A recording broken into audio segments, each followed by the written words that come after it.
Rester à l'école, mais cette fois on va remonter le temps, Benjamin. Oui, on se rend dans les Côtes d'Armor ce matin où un musée du petit village de Botoa propose à des élèves une plongée dans l'ambiance des salles de classe version années 30. Pupitres, baguettes et encriers.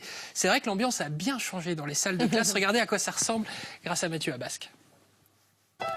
Flaques de gadou, gros cailloux et morceaux de bois sur le sol.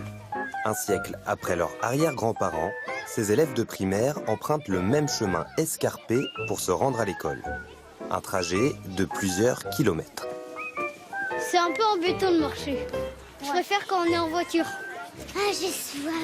Je veux m'asseoir immédiatement. Moi aussi, je suis fatiguée. Après une bonne heure de marche, les enfants découvrent enfin leur nouveau maître d'école. Allez, vous avancez jusqu'à l'arbre ici. Vous allez sous le préau, vous retrouvez vos sacs. Vous retirez vos bottes, vous mettez vos chaussures de rechange pour ceux qui en ont. Pendant quelques heures, ils vont vivre l'école des années 30 avec discipline de fer et règles strictes d'autrefois. Les CP, quand vous êtes prêts, vous venez vous ranger 2 par 2 devant moi. À partir du moment où vous avez passé la porte de la classe, je ne veux rien entendre. Pas un mot. Donc vous vous asseyez, bras croisés, bouche fermée.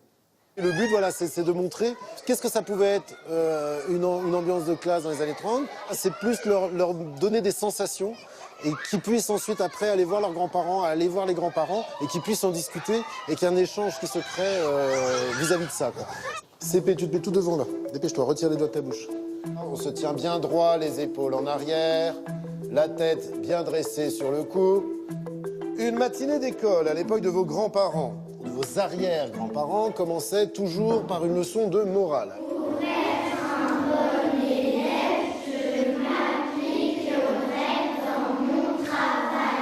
Alors la prochaine fois qu'on vous demande un travail à faire, que ce soit à l'école ou à la maison, appliquez-vous à faire correctement votre travail. Prenez le porte-plume et vous le mettez face à vos yeux, comme ceci. Pour prendre de l'encre, vous plongez la plume dans l'encrier. Quand la plume a touché le fond de l'encrier, vous remontez, vous essuyez sur le bord, vous écrivez. Face à cet objet inconnu, les enfants griffonnent la date et la morale du jour. Tous recevront de bons points et échapperont aux coups de baguette sur les doigts. Deuxième coup de règle, je me range en silence.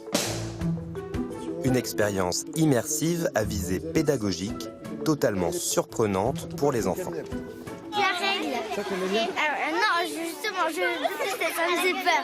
C'est ça, ça me faisait toujours sursauter. Moi surtout, j'aimais bien l'écriture.